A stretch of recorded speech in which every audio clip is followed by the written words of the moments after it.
वालेकुम 9 क्लास, क्या हाल चाल है बच्चों आप लोग के। उम्मीद है बेटा आप सब ठीक ठाक होंगे।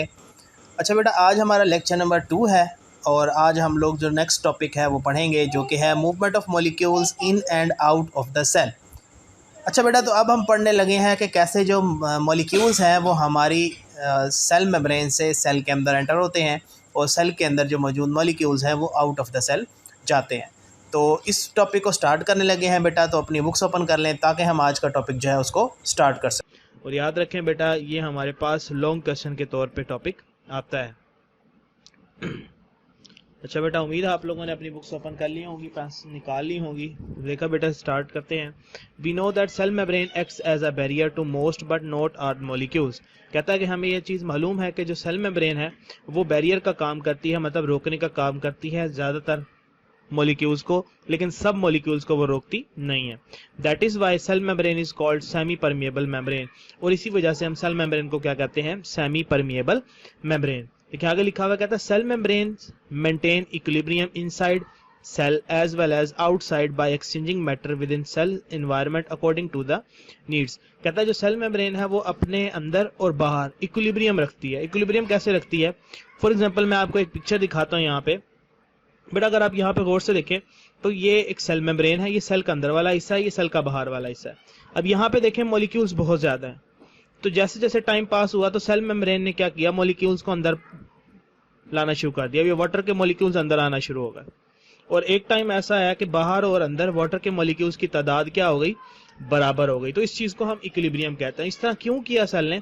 ताकि सेल मेम्ब्रेन पे जोर ना पड़े, वजन ना पड़े और सेल मेम्ब्रेन रप्चर ना हो। अगर बाहर मॉलिक्यूल ज्यादा होंगे तो अंदर की तरफ जोर लगाएंगे, अगर अंदर होंगे तो अंदर से बाहर की तरफ जोर लगाएंगे, जिस वजह से सेल पे क्या हो जाएगा? स्ट्रेस पड़ेगा। ठीक है बेटा। अच्छा जी, तो आगे चलते हैं। Cell membrane do not do it through the phenomena of diffusion, facilitated diffusion, osmosis, filtration, active transport, endocytosis and exocytosis. कहता है कि सेल मेम्ब्रेन ये करती किस तरह से है, तो उसके लिए मुख्तलिफ फिनोमेना हैं। सबसे पहला फिनोमेना है डिफ्यूजन का, उसके बाद आती है फैसिलिटेटेड डिफ्यूजन, और इन दोनों को साथ osmosis, filtration, active transport, endocytosis और एक्सोसाइटोसिस। और एक्टिव ट्रांसपोर्ट के साथ एक और चीज भी बेटा आती है जिसको हम कहते हैं पैसिव ट्रांसपोर्ट। ठीक है, तो सबसे पहले जो चीज बेसिकली हमने डिस्कस करनी है वो है पैसिव ट्रांसपोर्ट और उसकी टाइप्स। तो याद रखें जो डिफ्यूजन है वो बेसिकली क्या है? पैसिव ट्रांसपोर्ट है। ठीक है, वो क्या है? पैसिव ट्रांसपोर्ट है। अब पैसिव ट्रांसपोर्ट क्या होती है बेटा? ऐसी ट्रांसपोर्ट यानी सेल के किसी अंदर किसी चीज का आना और सेल के बाहर किसी चीज का जाना without the expenditure of energy, कि सेल को कोई एनर्जी ना लगानी पड़े और मॉलिक्यूल्स खुद ब खुद ही सेल के अंदर आ जाएं और खुद ब खुद ही सेल के क्या हो जाएं? बाहर चले जाएं। तो इस चीज को हम क्या कहते हैं? डिफ्यूजन कहते हैं। ठीक है बेटा, तो हम स्टार्ट करते हैं डिफ्यूजन, और डिफ्यूजन ही हमारे पास क्या होती है? Passive transport. तो देखें बेटा, लिखा हुआ diffusion is the movement of molecules from the area of higher concentration to the area of lower concentration along the concentration gradient. The molecules of any substance, solid, liquid or gas, are in motion when that substance is above 0 degree centigrade. और kelvin की हम बात करें तो 0 degree kelvin और -273 degree centigrade in a substance. Majority of the molecules move from higher to lower concentration, although there are some time that they move from low to high. Their overall or net movement is thus from high to low concentration. Eventually the molecules reach a state of equilibrium where they are distributed equally throughout the area. वो क्या कहता है बेटा? वो basically इस diagram के बारे में बता रहा है कि जो हमारे पास मॉलिक्यूल्स हैं वो गैस के हों, सॉलिड के हों या लिक्विड के हों, जहां उनकी तादाद ज्यादा होती है हायर कंसंट्रेशन, और वो कहाँ पे मूव करते हैं? जहां उनकी तादाद क्या है? लो। जैसे यहाँ पे थे तो कुछ 1 2 3 आने चले और फिर आहिस्ता आहिस्ता आने लगे, और ये तब तक मूवमेंट होती है जब तक इनकी तादाद बराबर ना हो जाए। और वो कहता है ऐसा कब होता है? ऐसा हमारे पास होता है 0 केल्विन या फिर -273 डिग्री सेंटीग्रेड से ये चीज स्टार्ट होती है और up to maximum 37 degree centigrade ये मूवमेंट चलती रहती है। और ये मूवमेंट होती है हायर कंसंट्रेशन से लोअर कंसंट्रेशन की तरफ, और जब भी कोई चीज हायर कंसंट्रेशन से लोअर कंसंट्रेशन की तरफ मूव करती है बेटा, तो उसको हम क्या कहते हैं? उसको हम कहते हैं कि ये अलोंग द कंसंट्रेशन ग्रेडियंट काम कर रहा है। तो जब भी movement along the concentration gradient होती है तो उसको हम क्या नाम दे देते हैं बेटा? उसको हम नाम देते हैं डिफ्यूजन का। तो इस तरह से हमारे पास क्या होती है? डिफ्यूजन होती है। ठीक है, कहाँ? Across the cell membrane. और डिफ्यूजन के थ्रू पर सेल मेम्ब्रेन क्या करती है? मटेरियल्स को अपने आर पार आने की इजाजत देती है। और याद रखें सेल मेम्ब्रेन सिर्फ उन्हीं मॉलिक्यूल्स को अलाउ करती है जो के सेल को चाहिए होते हैं, ठीक है। या ऐसे मॉलिक्यूल जो सेल को नहीं चाहिए होते, वो सेल्स के अंदर ज्यादा होते हैं, तो वो सेल से कहां चले जाते हैं, बाहर चले जाते हैं, ठीक है बेटा। तो आगे देखें, लिखा हुआ diffusion is one principal method of movement of substance within the cell as well as across the cell membrane. कहता है डिफ्यूजन जो है एक बड़ा ही इंपॉर्टेंट मेथड है जिसके थ्रू सब्सटेंसेस सेल के अंदर भी मूव करते हैं और सेल मेम्ब्रेन के आर पार भी मूव करते हैं। इसमें कौन कौन से आ जाते हैं, कार्बन डाइऑक्साइड आ जाती है, ऑक्सीजन आ जाती है, ग्लूकोज आ जाता है। Can cross cell membrane by diffusion. Gas exchange in gills and lungs occur by this process. कहता है जो गैसियस एक्सचेंज होता है गिल्स में और हमारे लंग्स में भी, वो भी डिफ्यूजन के थ्रू होता है। Movement of glucose molecule from intestine lumen into the blood capillaries of villi is another example of diffusion.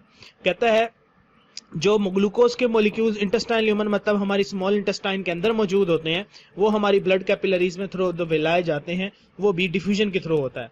कहता है because a cell does not expand energy when molecules diffuse across its membrane, this diffusion is the type of passive transport. तो diffusion basically क्या है, passive transport की type है, ठीक है बेटे। तो ये याद रखना आप लोगों ने। अब यहाँ पे याद रखें आप लोगों को क्वेश्चन क्या आ सकता है, right a note on diffusion, simple सा आ सकता है।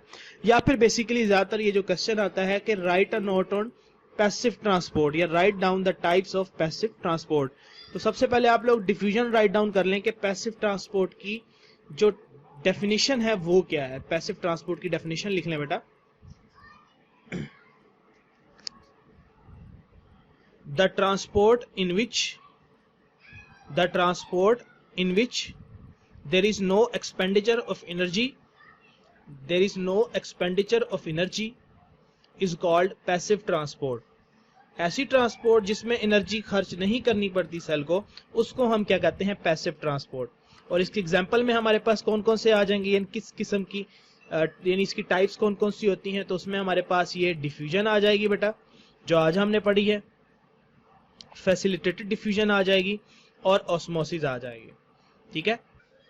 अब ये फैसिलिटेटेड डिफ्यूजन क्या है बेसिकली बेटा, फैसिलिटेटेड डिफ्यूजन जो हमारे पास है वो बेसिकली सिंपल डिफ्यूजन ही है, लेकिन देखें नाम लिखा हुआ है फैसिलिटेटेड, फैसिलिटी से निकला है, यानी किसी चीज की मदद से जब डिफ्यूजन होती है तो उसको हम कहते हैं फैसिलिटेटेड डिफ्यूजन।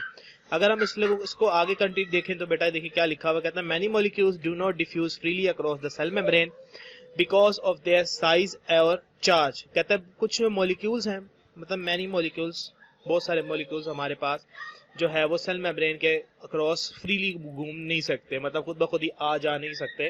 क्यों नहीं आ सकते, क्योंकि उनका या तो साइज डिफरेंट होता है, बड़ा होता है, वो उनको अलाउ नहीं करता, या फिर उनका चार्ज, मतलब वो पॉजिटिव नेगेटिव चार्ज जो होता है वो भी बहुत ज्यादा नेसेसरी होता है कि कौन सा चार्ज है, तो उसी लिहाज से वो कुछ चार्ज को अलाउ करती है मेम्ब्रेन, कुछ चार्जेस को अलाउ नहीं करती।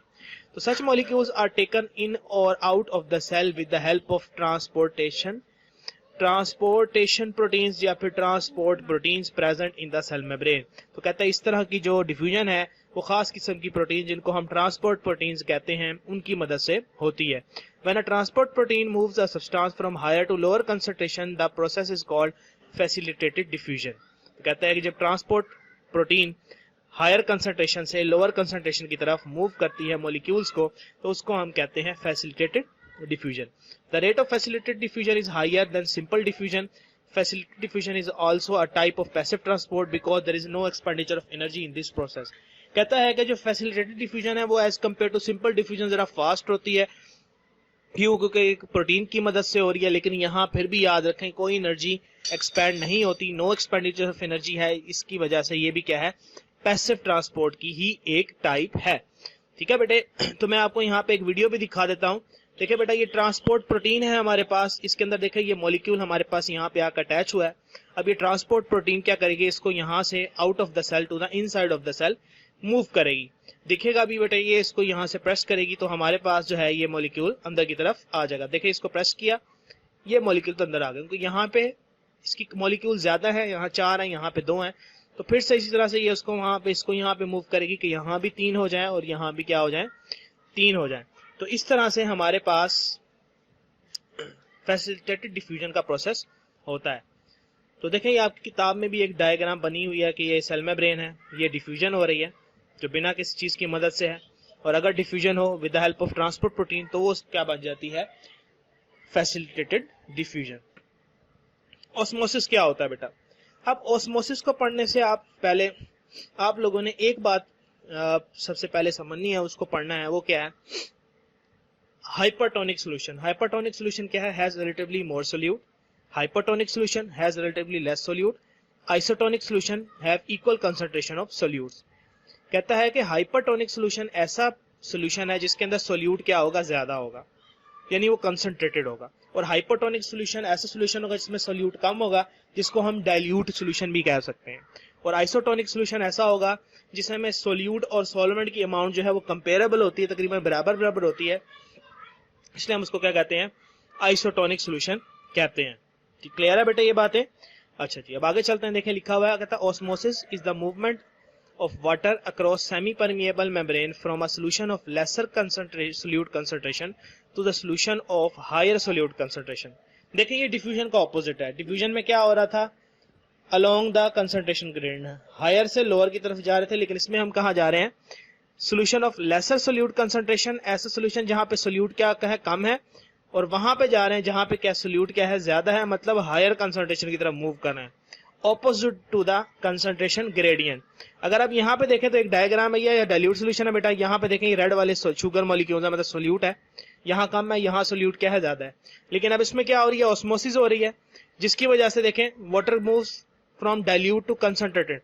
अब यहाँ पे डाइल्यूट अलग है, यहाँ सोल्यूट क्या है, कम है, लेकिन पानी के मॉलिक्यूल्स कहाँ पे जा रहे हैं, जहां पे सोल्यूट क्या है, ज्यादा है, तो इसको हम क्या कहते हैं, ऑस्मोसिस। और याद रखें डिफ्यूजन और ऑस्मोसिस में फर्क क्या है, वो फर्क ये है कि डिफ्यूजन जो है अलोंग द कंसंट्रेशन ग्रेडियंट होती है, lower concentration to higher concentration, लेकिन ऑस्मोसिस क्या होती है, higher solute concentration to lower solute concentration. याद रखें सोल्यूट की बात हो रही है ऑस्मोसिस में, ठीक है, खाली कंसंट्रेशन की बात नहीं हो रही, लेकिन डिफ्यूजन में हमने खाली कंसंट्रेशन की बात की थी।